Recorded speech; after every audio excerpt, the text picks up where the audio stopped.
What is up mga classmates? So ngayon nagsisimula ang ating video patungkol sa build ng Swordidex. Simulan na agad yan. So first things first, iipitin natin yung Bagua blade para makakuha tayo ng additional 5 pounds. So kailangan natin dalawang ring at yung headgear na may bigay na stat point. So unang gagawin natin dito guys is ayan, nalagyan natin yung STR ng konti lang para masuot na natin yung bagwa. So after mo naman maipit guys, gagamit tayo ulit ng obli.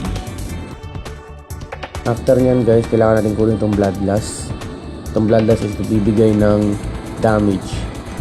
So before natin makukuha yung bloodlust, kailangan natin kunin yung kick slash. So ayan, hanapin natin yung kick slash dito guys at yung X-strike. Kailangan natin i-learn ang X-strike.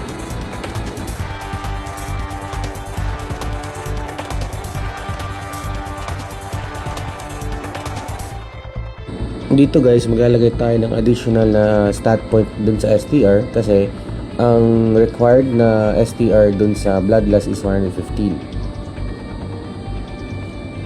So ayan, pwede na nating ma-learn yung kick slash as well as yung bloodlust. Bili muna tayo ng bloodlust and then i-learn natin siya kasi pwede na din siyang ma-learn. After nyan guys, kailangan natin max yung kick slash para ma-max din yung bloodlust.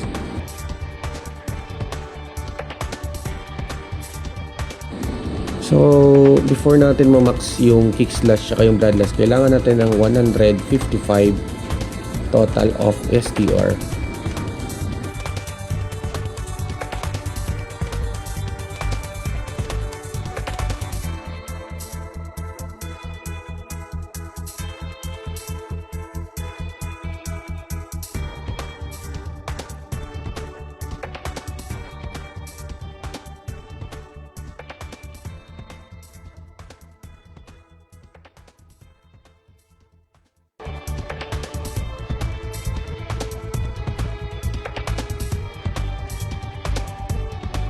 Dito naman sa in skill guys, ang kailangan natin kunin is itong Divine Shield kasi nagbibigay ito ng defense sa ating character.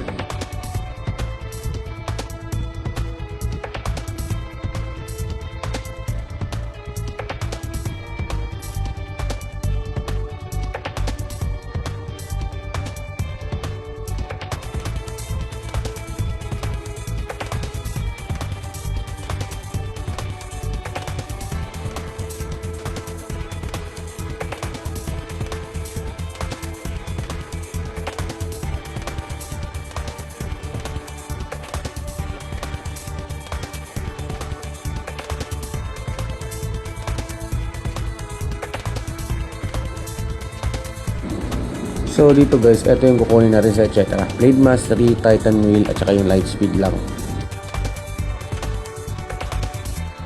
Dumako naman tayo sa ating main skills na kukunin guys. Ito yung Inferno at etong Thunder Strike.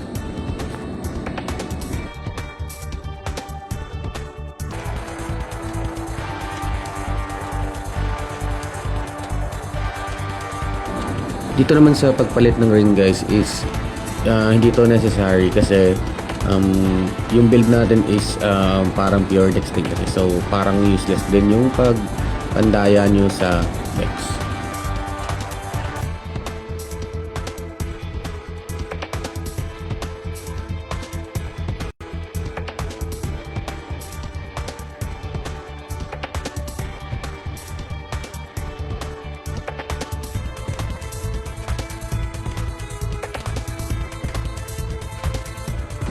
So para makuha pala yung Inferno Strike is kailangan nating makuha yung Sunken Strike. Yung Sunken Strike ay kailangan din naman kunin yung Sword Mastery.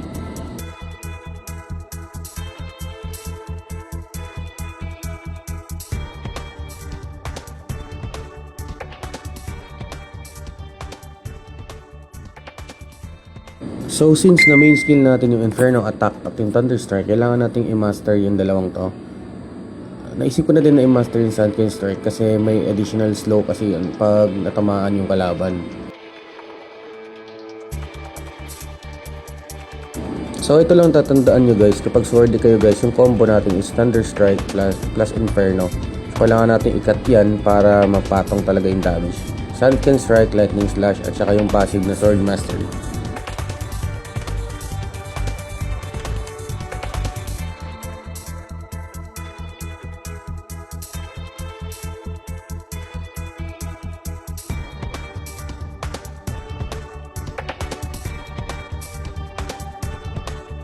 So, Vanish Wing pala yung napili kong ring guys para may additional HP tayo.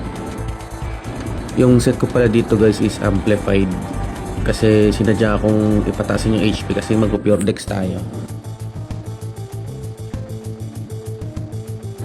So, since na yung HP ko is 1970, na pagdesisyonan ko na lagyan ng bit kahit konti para lang umabot ng 2k yung HP ko.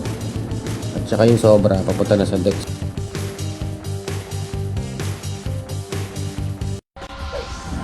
Shoutout nga pala sa dalawang nag-request, si Rimon Ojeda at Captain Toshiro. Ito na yung request nyo mga boss. So yun lang po, kung may mga request pa kayo ng mga build, please comment lang po at babasahin natin yan at itatry nating i-build. Yun lang po, maraming salamat, peace out.